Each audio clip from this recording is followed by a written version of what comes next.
आदरणीय संतोष भाई साहब, आपको सादर प्रणाम। आपकी जो ये लिखी हुई अद्भुत किताब है, इसके बारे में जैसे ही मैंने पढ़ा, जाना, मैंने इसको तुरंत मंगवाया और 9 तारीख से लेके 13 तारीख तक के बीच में लग के मैंने इसको पूरा पढ़ डाला। जो आनंद, जो ज्ञान की प्राप्ति और जो अद्भुत जानकारियाँ मिली हैं, उसके लिए आपको बहुत बहुत धन्यवाद, बहुत बहुत प्रणाम।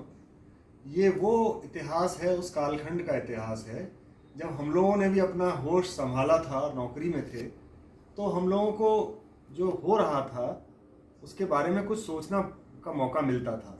आज़ादी से पहले का इतिहास तो हम लोग उस समय पैदा भी नहीं हुए थे। ये जो आपने पर्टिकुलर कालखंड के बारे में लिखा है और जो पर्दे के पीछे आपने इसकी जो रहस्यमय और बहुत सी कुटिल और बहुत सी महत्वपूर्ण जानकारियाँ दी हैं, ये अद्भुत है। और इसके लिए आप जैसे महान लेखक को मेरा प्रणाम। इतनी रोचक, इतनी कसाव लिए हुए जो ये कथाक्रम है, ये बहुत ही अद्भुत है। ऐसा ही कुछ आनंद मुझे फ्रीडम एट मिडनाइट पढ़ते हुए मिला था, जिसमें लैरी कॉलिंस और लैपियर ने जो घटनाक्रम लिखा था, वैसा ही बल्कि उससे ज़्यादा आनंद मुझे मिला, चूँकि हमारे बहुत आपकी आंखों देखी बातें थीं।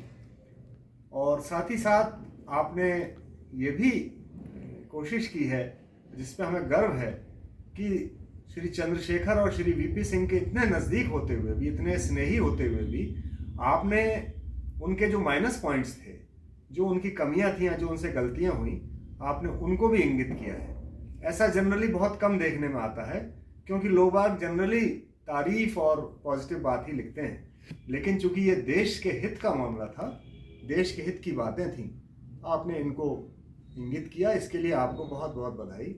साथ ही एक जानकारी और एक शिक्षा और मिलती है कि राजनीति में भावुकता या नैतिकता का बहुत दूर दूर का रिश्ता है। दोनों अपोजिट पोल हैं। हालांकि बड़ा कटु शब्द मुझे कहना पड़ रहा है, लेकिन जो आपने लिखा उसको ज्ञात करके महसूस हुआ कि जैसे महाभारत में शकुनी, धृतराष्ट्र और दुर्योधन अपनी कुटिल चालें चलते रहते थे, लगभग वैसा ही कालक्रम आपने इंगित किया, वर्णित किया। तो ये भी बड़ा कष्ट हुआ कि देश हित हमारे लिए, हमारे जो भी देशवासी हैं, जो देशवासियों के पार्ट हैं, चाहे वो सर्विस क्लास हो, चाहे वो पॉलिटिशियंस हो, उनको देश हित पहले सोचना चाहिए। एनीवे, ये एक बहुत ही अद्भुत किताब है और मेरा पूरा विश्वास है कि इसको लोग बहुत लाइक करेंगे।